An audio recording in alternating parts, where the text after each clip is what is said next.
think it's important.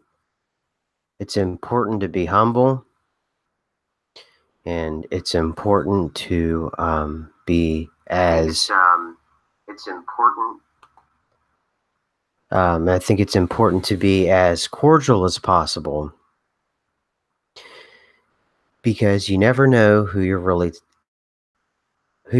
talking to, and we live in one big feedback loop, and it's in a way that's hard to really describe. And it took days and days and days of understanding just the first glimpses of it, of the understanding of that.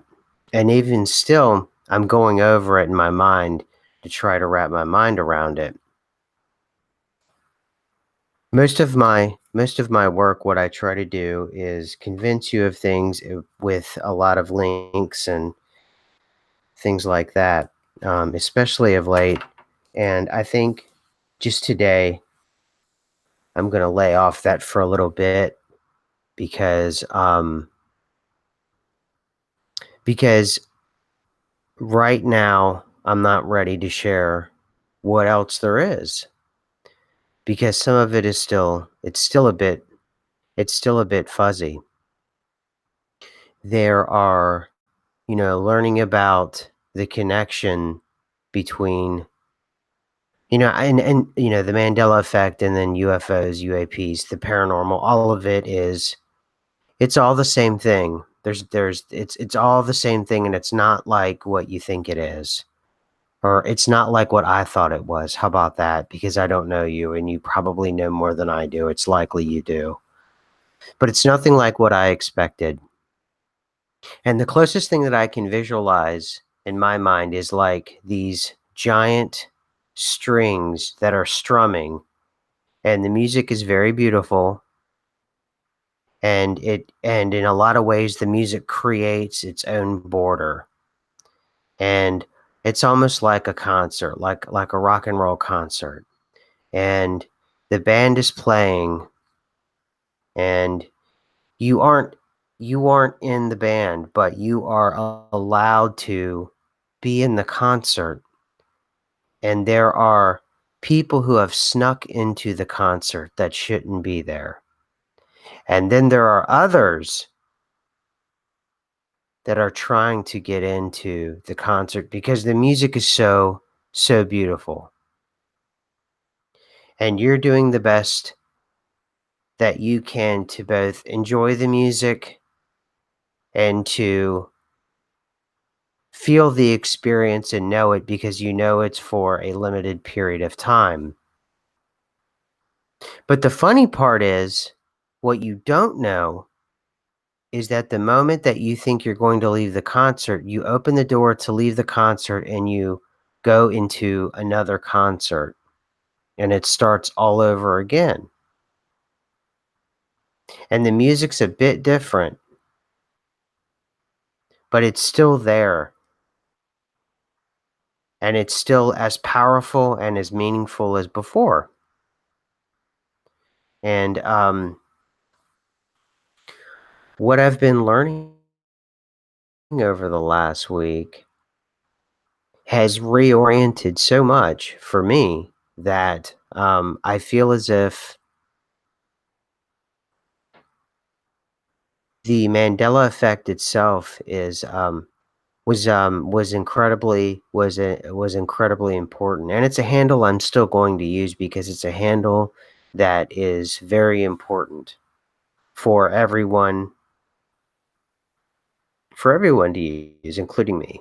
Because again, I talk about language in that tool, and a lot of times language is just like music, and the way you communicate to people is exactly like that. And it's strange because there are these watchers out there, and they do exactly that, and they monitor the rules. But in some way, we're a reflection of those watchers. and they're a reflection of us.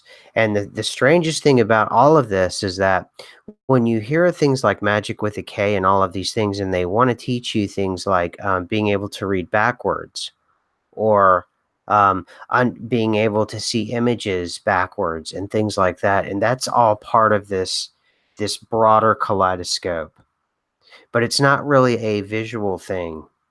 Most of everything that we have, the irony of having sight and having the vision that we do have, in a lot of ways, is a blinder to the real audience and to the real music itself. Everything that we see and feel is a byproduct of the actual goings on of what is reality. And really, what I'm doing right here is trying to flesh out for myself, because oftentimes sessions like this are pretty cathartic. And if you're new to the channel, I would say to you, this is probably more for people who are used to the channel and the evolution of the channel. If you're new, my advice would be to start with the last video I did just recently here, and then go back about a month and a half when we first found the CIA FOIA request for the gateway process. And what's so interesting is everything hangs on about two lines. In fact, all of existence, how that we see and we interpret it, hangs on this particular line, and this particular line tells you how you're able to enable yourself, how you're able to give yourself the power to alter the reality that you exist in. It's page 27, section K. And I've read it over and over again, and it took me talking to that anonymous government contractor to understand that. Um, to understand exactly what it is and the depth of what it is we're talking about. And it says here, arrange to have groups of people in focus 12 state unite their altered consciousness to build holographic patterns around sensitive areas to repulse possible unwanted out-of-body presences. Now think of the idea of using your consciousness to build holographic patterns. Well, if all of the universe is as here, the universe is composed of interacting energy fields, some at rest and some in motion. It is, in and of itself, one gigantic hologram of unbelievable complexity. And then you flip back to section K, it says here, unite their altered consciousness to build holographic patterns. Then you flip back one more time and you read it one more time to make sure you have it. The universe is composed of interacting energy fields, some at rest, some in motion. It is in and of itself one gigantic hologram of unbelievable complexity. So we have a holographic universe that is seeded from our consciousness. And yet we have to play this trick of whenever we leave this hologram that we've immersed ourselves in. And once we've done that, we're free enough to yet build more holograms. You see why it's a kaleidoscope? Because you're freeing yourself from this particular presence, this hologram that you're in right now, and you trick yourself as if you're clicking out. But you're not even really clicking out, I don't think. You're simply doing almost like this immersive form of self-hypnosis. So you think you've left it, so you actually have left it. And in that way, you have then exceeded the boundaries of this reality. And in that way, you are free to create from the building blocks of existence with your Focus 12 state partners your own world, or a bit of your own world. And that's how those things of technology, that was the process. I always talked about Parsons or whomever that creates, and I talked about this with the anonymous contractor about that. he mentioned that about how you create a smartphone. You bring it from nothing. It was from someone's imagination. And it is the process of patterning. But it's a trick. This all around us, all of this is a trick. Just like music. Music it's as real as anything else, and yet you can't grab it, you can't hold it, you can't put it in a safe. You can put a tape or a CD or a laptop that holds, a library of music somewhere, but not the music, not the real music. And still even more beautiful, music can be played from almost any device, including your consciousness, including your subconsciousness. And I remember Eileen, she left a comment recently about veering towards like fear and veering towards the more fantastical side of YouTube. And there's a real danger in that, veering towards that fantastical side. But all I'm doing is fleshing out what we've already known and what's already there. And if it's interpreted as fearful, hopefully that will abate as we flesh in what we already know that's already there. Just like it took me 4 and 5 times to read that. I've probably read this document now 50 times. And I had to have hours and hours of conversation with this person over the last week just to get 2 lines of that entire document and truly understand what it is we're talking about here. That you hypnotize yourself to click out. You're not going anywhere. It is your mind. You're not going anywhere. You've just clicked out. You've tricked yourself into thinking that. And while you're outside of that, this veil falls. And there's non-corporeal entities. They're aliens. They're angels. They're demons. They're whatever your background is. They're all around you. So then what you do is you look back. You look back at that vibrational frequency that you had self-immersed in. And you take some of that creativity, and you start to create. And perhaps something like that happens to the best creators. And we interpret that as genius or lunacy or whatever it may be. The fine line between genius and madness. And perhaps that's because you bring back something after you've been outside of this band, this frequency. And there's a whole lot of not caring because you start to understand it. And one of the weirder things that I was trying to understand, and I finally got it, was the way in which the Mandela effect is like a strum of discord. It's a measured strum of discord that affects a particular hologram, which is described as laying down as really thin sheets of glass on top of one another. And they can have those strums of frequencies with the reflective patterns, and that they can also affect other versions of reality.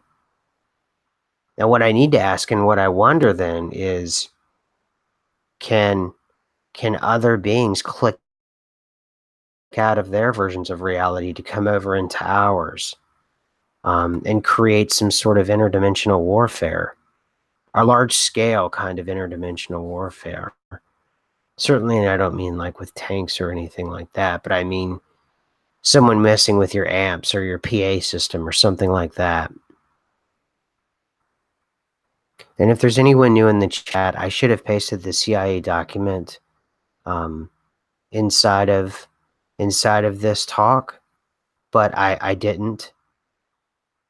It's in the it's inside of the other videos I have. And thank you, Angelia, for helping out here at the last minute. And Digital intel says it's a psyop. Could be. I think everything's a psyop at this point. I don't think there is anything that isn't a psyop. I think reality's a psyop. Thank you for pasting that for me, Angelia. The gateway process.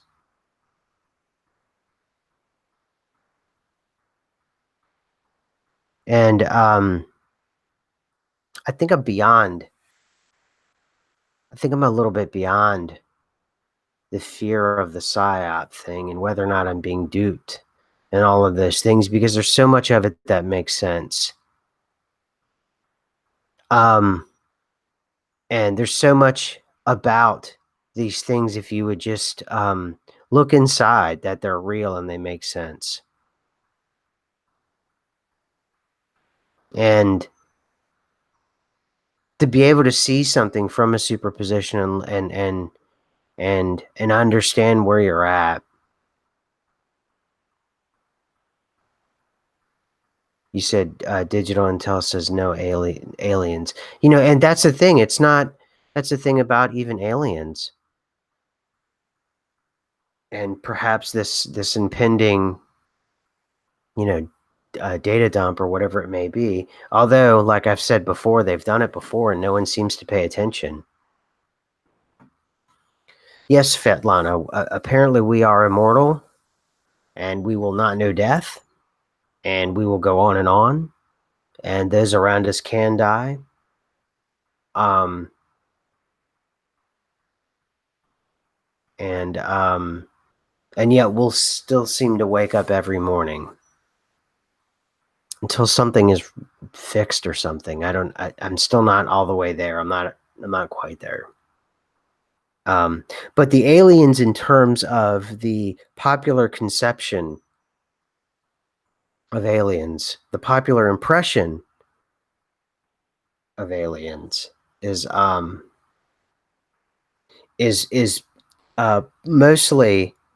mostly something that was dreamed up and it became a reality. So a lot of people, they feel that reality, and it's real for them. And yes, someone says yes, SMQs. No one seems to be interested in the data dumps. Yeah, I mean, with everything that I seem to paste out there, the most fantastical things that are out there, you have heads of industries literally saying that aliens are all around us. You can call them demons, you can call them angels, you can call them aliens. I don't care what you call them. They're all around us. There seems to be so far about 3 or 4 sets that I can understand. There's us. There are the watchers, which is a feedback loop of us. There are resets to this reality. We're trying to avoid the resets. There's another faction within humans that keep tinkering and they can't be stopped, and they're still human beings.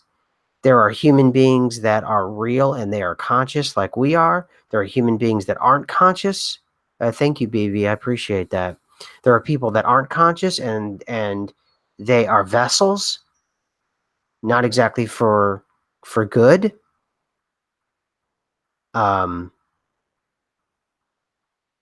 yes, please study non-corporeal entities. Yes, we're uh, I'm doing everything, and Buster is diligently, and I'm diligently, and this person I'm talking with, I'm going to be asking a lot of questions, hopefully tomorrow, so I can get more information. But we're at a point where we've had Elon Musk come out, we've had Mr. Bigelow come out, we've had the New York Times, the Washington Post. Everyone has posted everything that they can to kind of give everyone a hint that's awake. Everyone in this room is awake, and you understand. So I'm kind of preaching to an audience. So there's a little bit of a frustration with that. Not at you. Not at and I'm happy to see that there are some new people in here.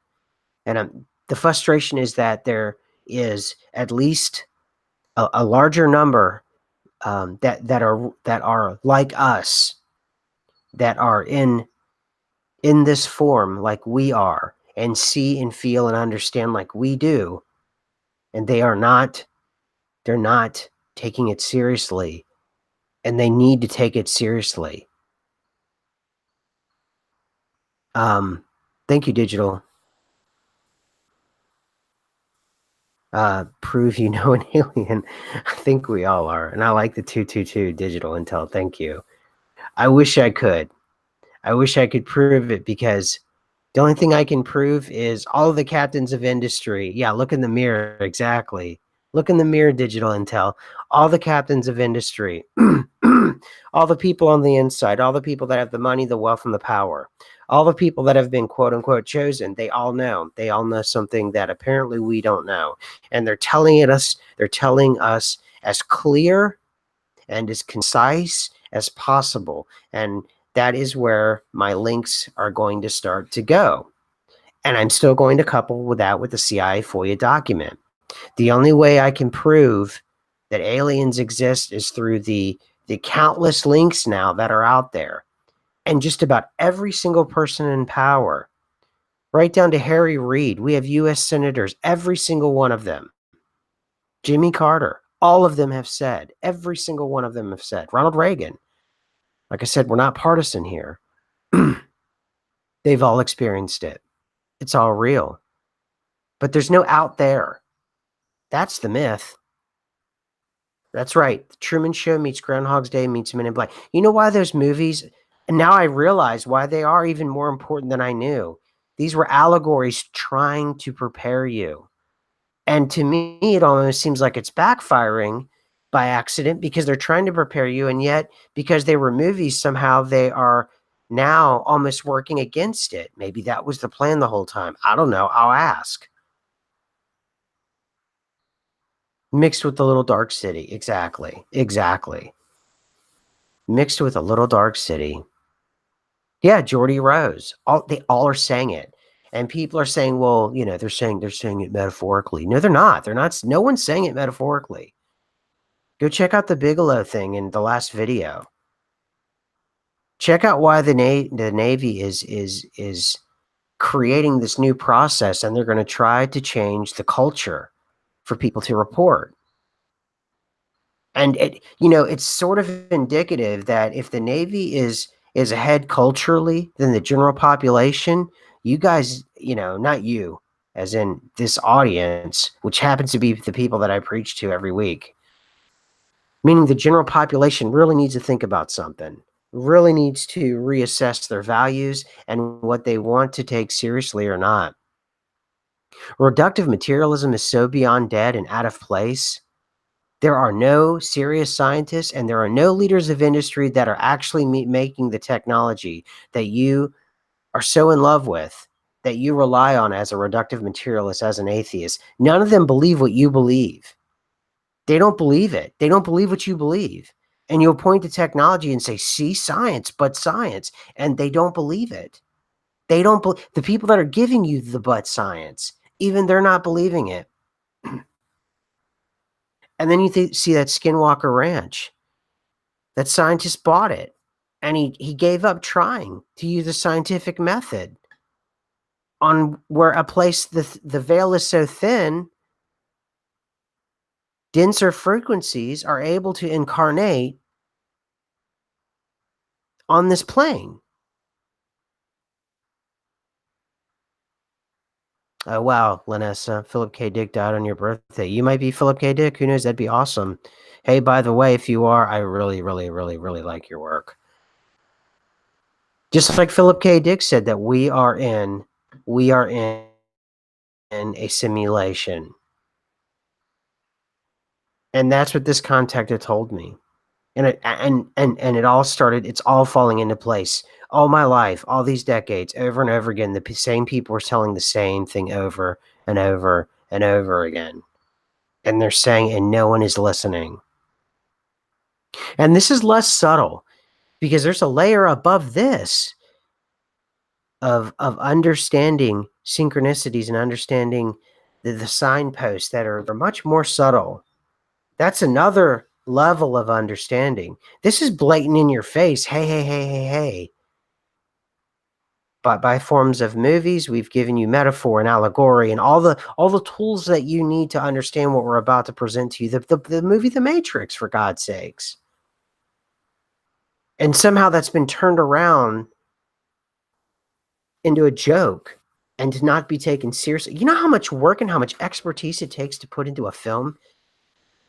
If you were to add the collective IQs of all the people that it takes to make one film, something like The Matrix, the amount of special effects, the amount of writing expertise, the amount of occultists that you have to hire to understand, or spiritual people to understand these kinds of things.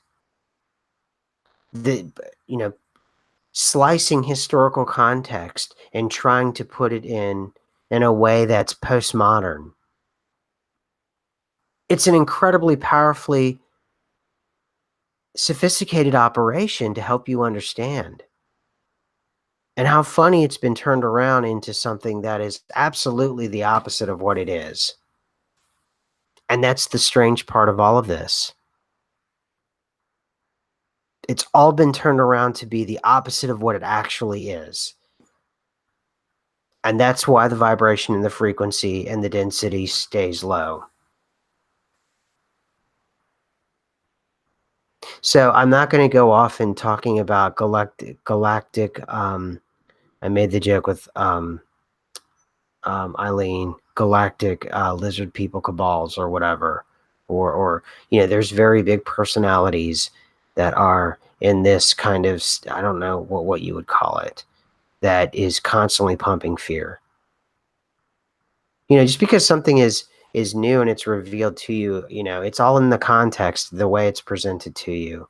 And I don't plan on presenting it in a sensationalized way that's going to make you at least I don't want to make you fearful. I don't want to make you upset. That's not my aim. But you have to also understand that there's a lot more. I mean, what do you think is going to happen if let's say you believe in the traditional, there's no way out of this thing. Yeah, I hope you do understand that and you've really internalized that. Even if you believe in the traditional way human beings live their life, regardless of you, if you're, a Christian or a Wiccan or an atheist, you are going to experience something else other than this life. You're going to die, and I hope people have. There's no way out. So if we have the bravery to take on something different and new, and a new, and there's a new presentation and there's a new way of understanding life, even if it comes in a subtle form, then that isn't, I'm doing the best I can to communicate this without making people fearful, and I'm doing this in a manner to the best of my skills to, and I haven't learned it all yet, but I am glad I'm getting it out because I've had this bottled up in me even since the last video, and I'm trying to understand what it is.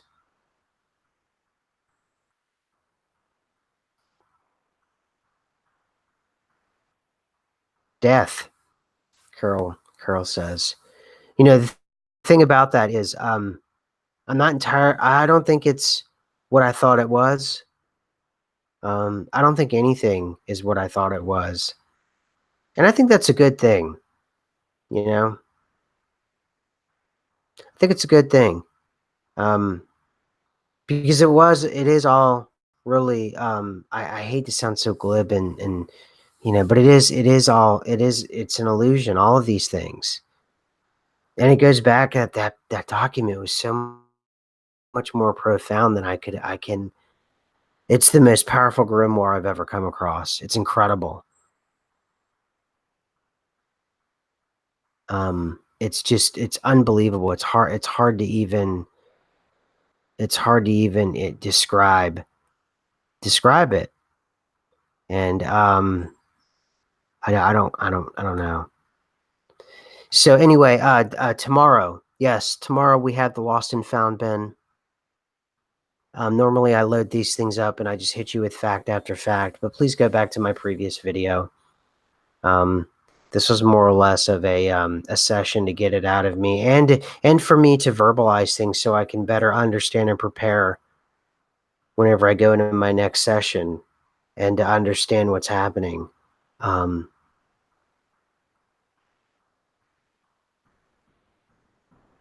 So, yeah, which book is the greatest grimoire I've ever read? Yeah, go back to, it's called The Analysis and Assessment of the Gateway Process. Although mental note, I do have to ask about things like the Lesser Keys of Solomon. So that's a mental note for myself, kind of paper clipping that. All right. So I'm going to jump off, everybody. Thank you so much for being here. Give me those thumbs up because I'm still in the game and this is still that game. And thank you everyone for the super chats. They're always appreciated. I'm diligently at work. Buster is, Chick, everybody is. So we appreciate that very much, so much. But the thumbs up, I need the thumbs up, please. I see 88 people watching and there were 90. So let's get, if we could, 90 thumbs up. And for people in the future, I can already sense you. And I know you listened all the way through. Please give me a thumbs up.